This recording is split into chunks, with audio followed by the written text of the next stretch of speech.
A very happy new year to you all, and a huge thank you again to all our supporters throughout the year, because if it hadn't have been for you, we wouldn't be where we are today.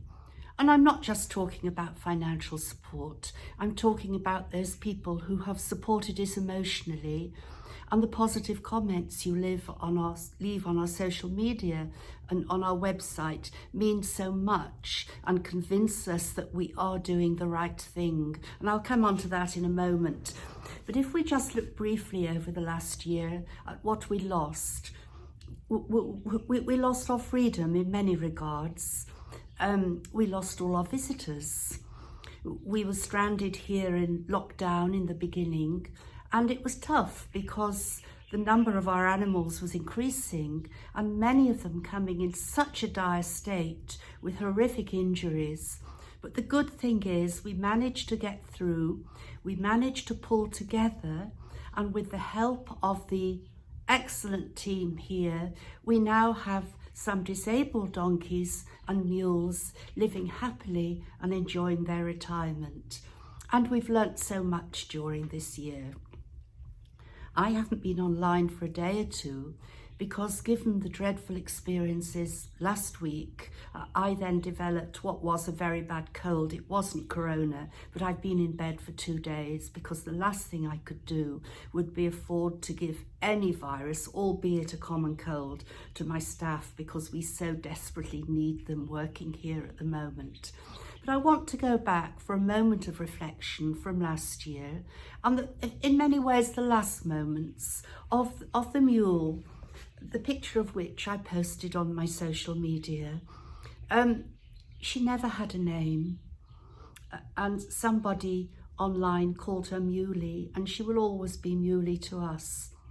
I posted that picture originally not for our international supporters, but for Moroccans, to try and encourage them in Marrakesh or give them the information, because in my view, I felt that she needed a vet immediately, and our best chance was to get a vet in Marrakesh to see her, because I was convinced that she was going to have to be euthanized.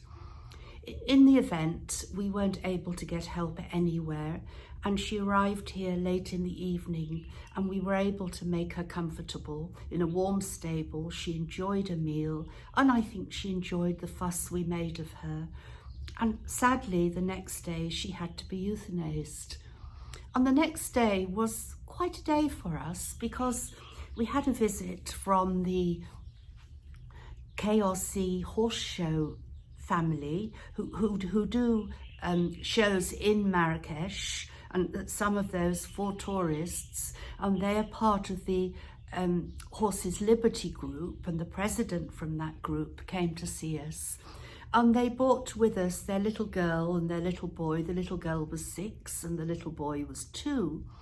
And I was quite anxious to say to their mum, Catherine, who is one of the people who you will see riding these horses, I didn't particularly want them to see Rio, who'd had the head burnt, or particularly the mule, which was about to be euthanized. She would have none of it, and she took the children off to see both. The children formed a very quick bond with Rio. They loved him and made a fuss of him. And it was also explained to them very clearly what had happened to the mule and what the outcome was likely to be, and they understood. And that just demonstrates to me that we can't teach our children young enough or early enough to understand what is right.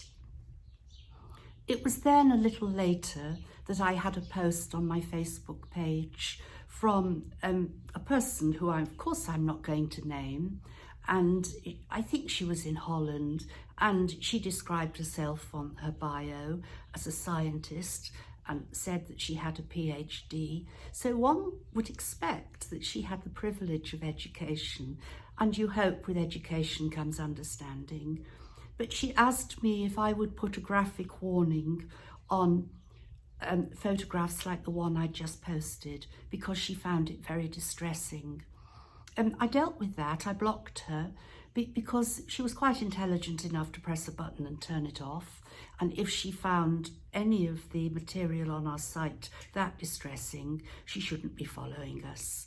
And the reason I did that, and I didn't do the graphic warning, was out of respect for my staff.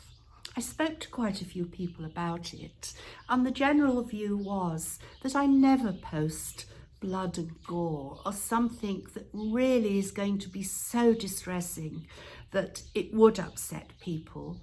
I was purely showing what had happened in Marrakesh at the end of the last year that should not be forgotten. And out of respect to my staff, I would not put a graphic warning on, because it was us that had to help that mule, a huge heavy mule, across land into a paddock by supporting it best we could and holding its broken leg between us. Now my staff found that distressing, but they didn't say to me, I don't want to do that, I'm going home now, I'm off duty. They did it. And what I've learnt here at Georgia is Georgia has brought all sorts of people together to work for the common good and work with compassion and caring. And we don't want to upset or distress people. We want to make things better.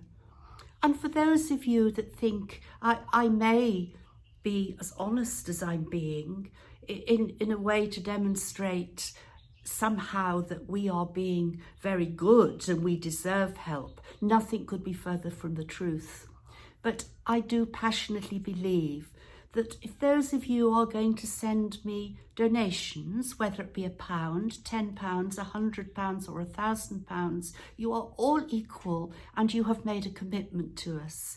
And I have a duty to tell you what we do and give you the evidence. You then become part of the community. Sadly, I think in the modern world, many of the larger charities who maybe have professional people doing their social media, and I'm not a professional social media person, take the view that if you show people happy photos and if you show them cuddly donkeys, they're more likely to donate. Well, I'm not here just seeking donations. I'm here to share with you what we are learning to do at Georgia, and I hope that those of you that do follow me understand that. We are not commercial, but I promise you we will always tell you the truth without fear or favour. And as we move into 2021, we hope for a better year. We look forward to so many of you returning, and those of you who have learnt to know us over the last year, we hope you can make it to Morocco and you will be the most welcome guests here at Georgia. So to all my friends, my family, my supporters, and to the family who I neglect because 24 hours a day our efforts go into Georgia, a very, very happy new year, and we will all work together for a better one. Bye-bye for now.